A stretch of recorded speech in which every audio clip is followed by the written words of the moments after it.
안녕하십니까 애청자 여러분, 놀라운 부동산 놀부입니다. 자, 지난 2020년 7월 31일, 자 오늘이 8월 24일이니까 이제 보름하고도 좀 지났죠. 자, 임대차 3법 중에 두 가지 전월세 상한제와 계약 갱신 청구권이 7월 31일 공포 시행이 됐기 때문에 지금 이미 적용되고 있는 상황입니다. 자, 이 중에서 여러 가지 상황 케이스들이 많습니다. 다 분쟁의 요소죠. 자, 이럴 때일수록 분쟁이 일어난 원인과 내가 임대 3법 관련해서 당사자일 때 어떻게 이 제도가 적용되는지는 꼭 알고 계셔야 됩니다. 모르고 있으면 재산적인 그리고 심적인 여러 가지 피해를 보기 때문에 이것을 방지하기 위해서는 아셔야만 합니다. 그래서 오늘은 조금 쉽게, 자, 오늘 제가 자료를 본 건데 22문 22답이라고 이미 보신 분들도 계실 거예요. 이 참여연대하고 민주사회를 위한 변호사 모임에서 나온 자료입니다. 임대 3법 관련해서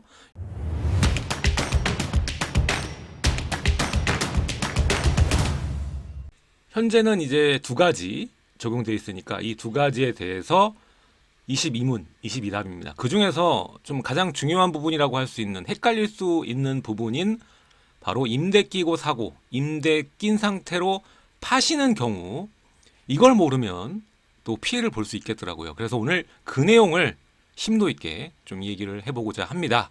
시청하시기 전에 좋아요와 구독하기 부탁드리겠습니다. 임대 끼고 사고 팔 때는 이것을 지키셔야 됩니다.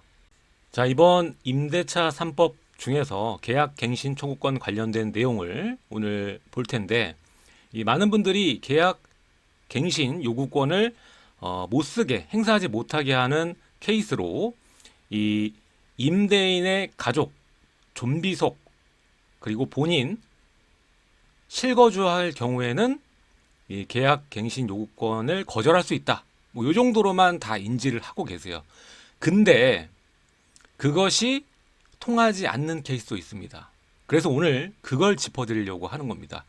자, 오늘 원래는 이제 이 22문 22답에 관련된 내용을 전체적으로 한번 아울러서 얘기를 드리려고 했는데, 그렇게 하면 너무 복잡하고 시간도 많이 걸리니까 중요한 부분 좀 나눠서 이렇게 영상을 찍어서 보여드리기 위해서 준비를 했습니다. 그 중에 가장 여러분들이 잘못 알고 있을 경우 피해를 볼 수 있는 케이스를 뽑아가지고 제일 먼저 보여드리는 겁니다. 그래서 실거주라고 무조건 계약 갱신 요구권을 거부할 수 없다라는 게 핵심이거든요. 그래서 이 케이스가 어떤 케이스인지 한번 확인하면 좋을 것 같습니다. 자, 일단은 임대인이 계약갱신을 거절할 수 있는 정당한 사유가 있을 경우에는 거절할 수 있다고 얘기를 들으셨을 겁니다.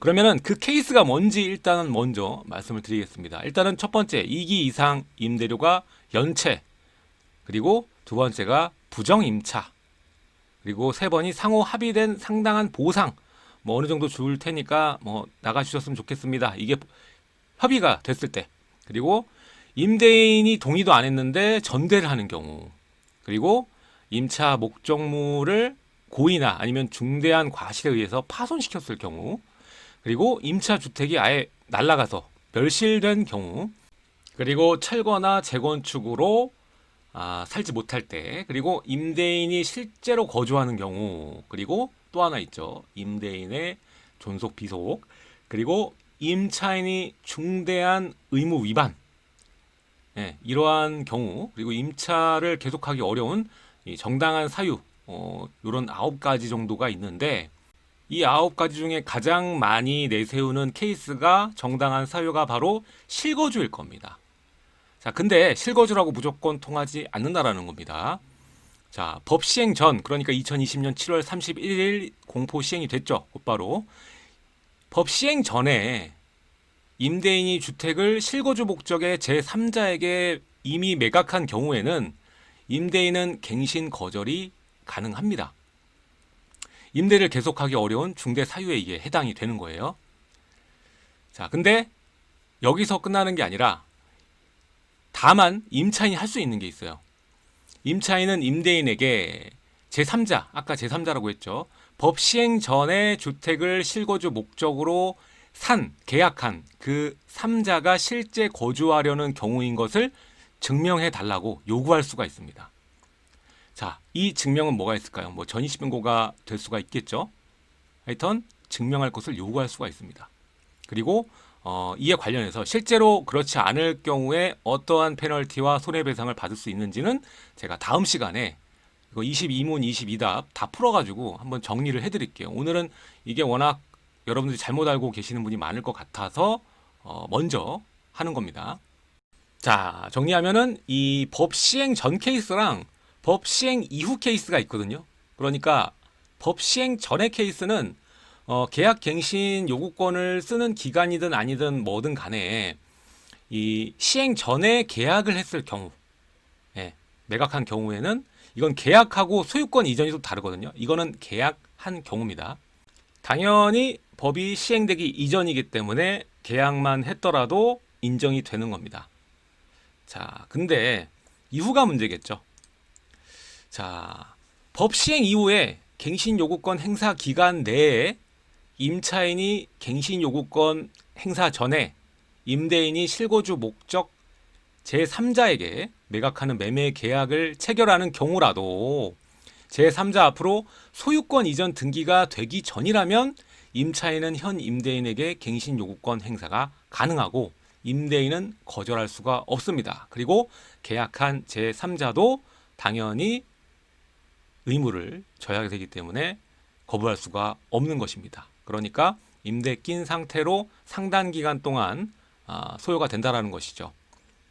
자, 이게 뭔지 또 헷갈릴 수 있습니다. 그러니까 법 시행 이후에 갱신 요구권 행사 기간이 중요하겠죠. 이게 이제 계약 만료 6개월부터 1개월 전입니다. 6개월부터 1개월 전인데 만약에 6개월부터 1개월 전에 임차인이 갱신 요구권 행사를 아직은 안 했어. 근데 6개월이 아니라 한 3개월쯤 남았는데 계약을 했다고 칠게요. 그러면 그 전에 6개월부터 3개월까지는 계약 갱신 요구권을 행사를 안 했잖아요. 근데 이제 실거주 목적 제3자가 그 3개월 남아있는 거를 샀어요. 매매 계약을 했어. 근데 소유권 이전 등기를 아직은 안 쳤어요. 그리고 한 뭐 1개월 전 그때 이 잔금을 치려고 준비를 하고 있었습니다. 근데 잔금을 쳐서 소유권 이전 등기가 되기 전이면 매매 계약을 체결했다 하더라도 임차인은 지금 그 기존 계약 유지된 임대인에게 계약 갱신 요구권을 행사가 가능하고 거절할 수가 없다라는 거예요.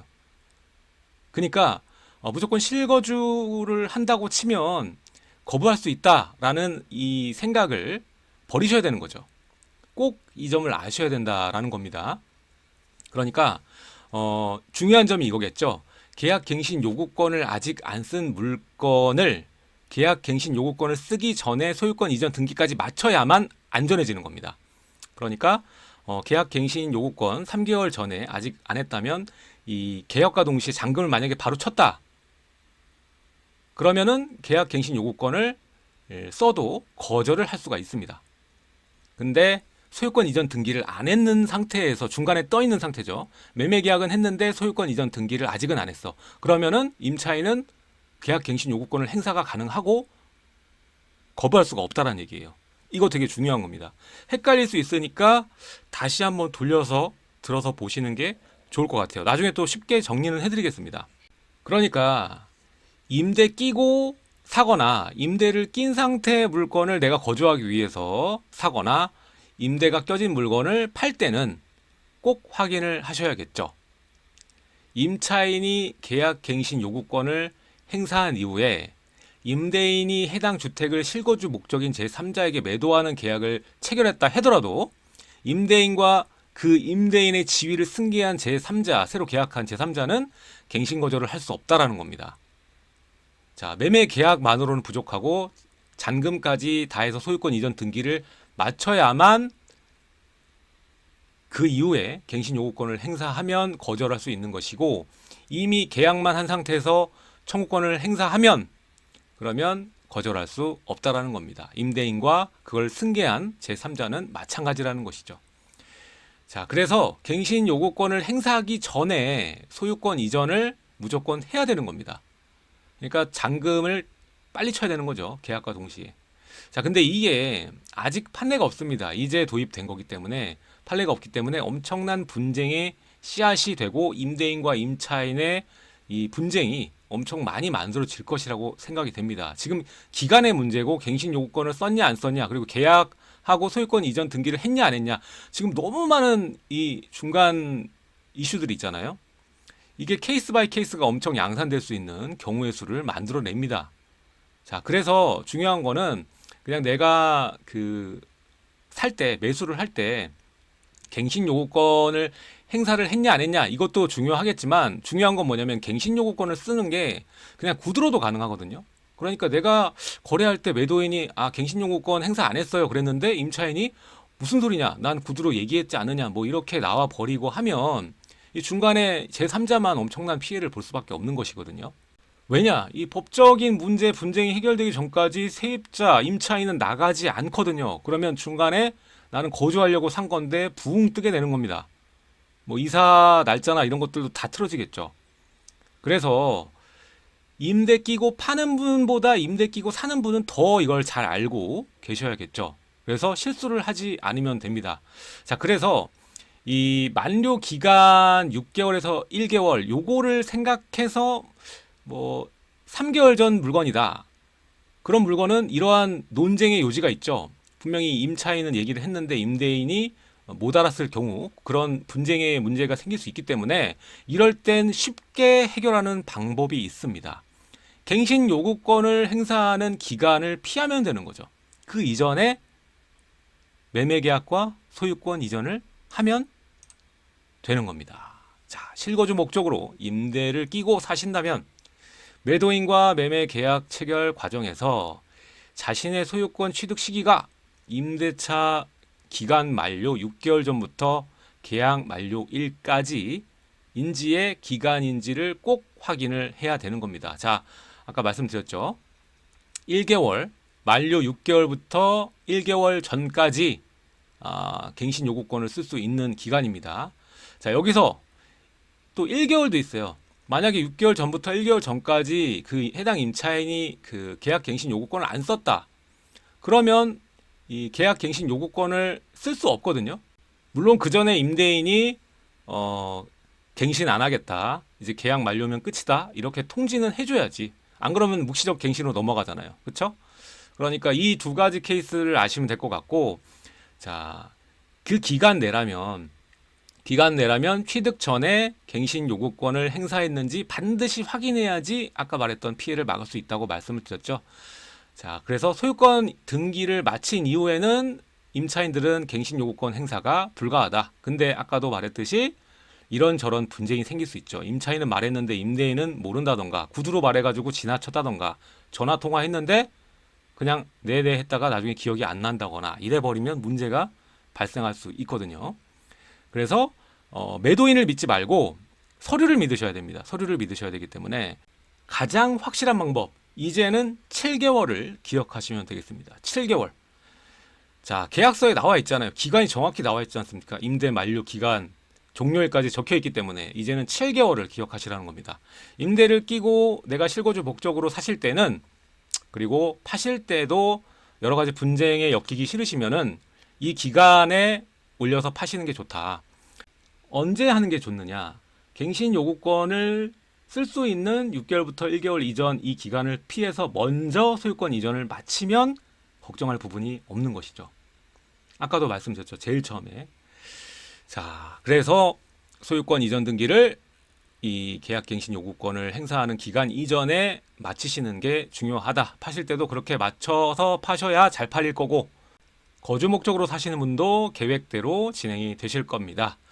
자, 계약에서 잔금까지 대출 같은 이 사유가 있지 않습니까? 그래서 통상 1개월에서 2개월 정도 걸리는 것을 감안해서 임대 만료 7개월 전, 뭐 계약서를 우리가 확인하죠. 계약할 때.